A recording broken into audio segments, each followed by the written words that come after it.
Allez Phoenixou, ici le Phoenix. Aujourd'hui, retour sur le tome 22 de Vinland Saga.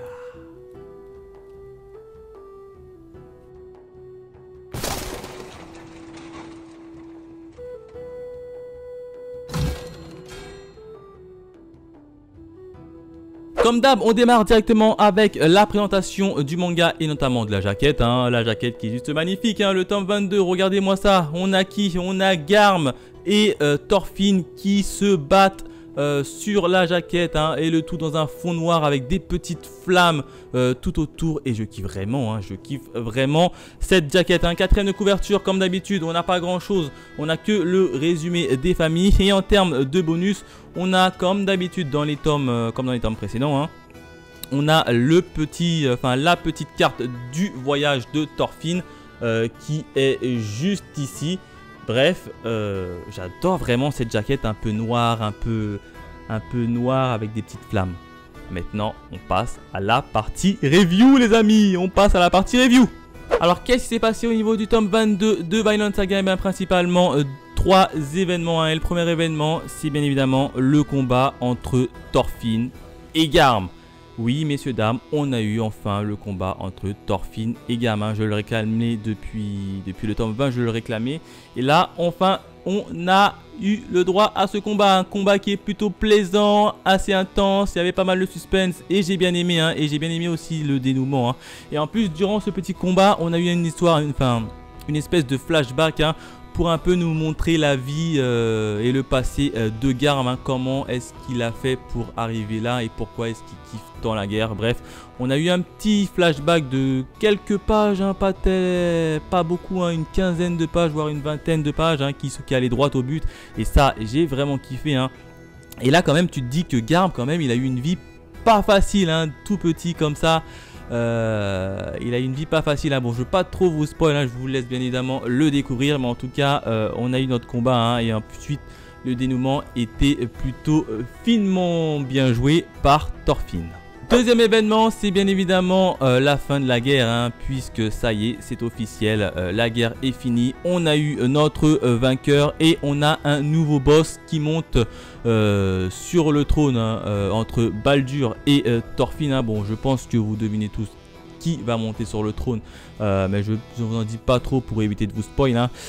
Par-delà de ça, le nouveau boss va émettre tout simplement 3 ordres, et même les 3 dernières ordres de l'armée. Là aussi, je ne vais pas vous spoiler trop, je vous laisse le découvrir. Et bien évidemment, tous les combattants devront respecter cet ordre. Donc, petite fin de guerre assez classique, je m'attendais à ça, donc il n'y a pas de problème. Voilà ce que je pouvais dire sur le deuxième événement. Enfin, dernier événement, j'ai envie de l'intituler nouveau départ, puisque vu que la guerre est finie, c'est un peu la fin de l'art tout simplement. Et là, qu'est-ce qui s'est passé dans cet événement? On a Gudrid qui déclare sa flamme à Thorfinn.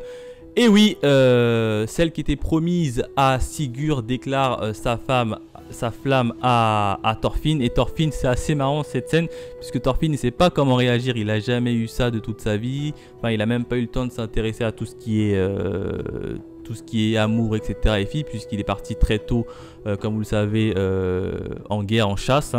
Et là, j'ai trouvé cette partie assez marrante dans l'ensemble. Et un autre point également, Sigurd qui était caché derrière l'arbre a tout entendu. Et j'ai un peu de peine pour Sigurd, franchement.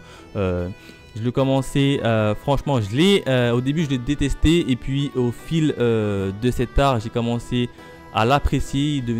Il devenait de plus en plus badass. Et là, franchement, j'ai beaucoup de peine pour lui. Je sais pas ce qui va se passer pour lui, le manga se termine comme ça, mais j'ai vraiment envie de savoir la fin, tout simplement. Qu'est-ce qui va advenir de Sigurd? Est-ce qu'il va laisser sa future femme partir avec Thorfinn, ou bien essayer de la forcer à rester? Bref, j'ai vraiment envie de savoir la suite de cette petite histoire, tout simplement. Voilà ce que je pouvais dire sur le tome 22 de Vinland Saga, un tome plutôt plaisant qui conclut l'art de la guerre en mer Baltique qui se termine dans le tome 22. Alors moi j'ai plutôt bien aimé cet art, il y a eu des moments de rigolade, de tension, de guerre, de suspense, d'histoires assez passionnantes, de nouveaux personnages qui ont fait leur apparition. Bref, j'ai vraiment kiffé cet art, hein. Je l'ai mieux kiffé cet art que l'art précédent où on voyait Thorfinn un peu se morfondre là dans la ferme de Ketil. J'ai pas trop kiffé cet art, mais par contre là avec cet art ça recommence à remonter comme dans le début de manga, et ça c'est vachement cool.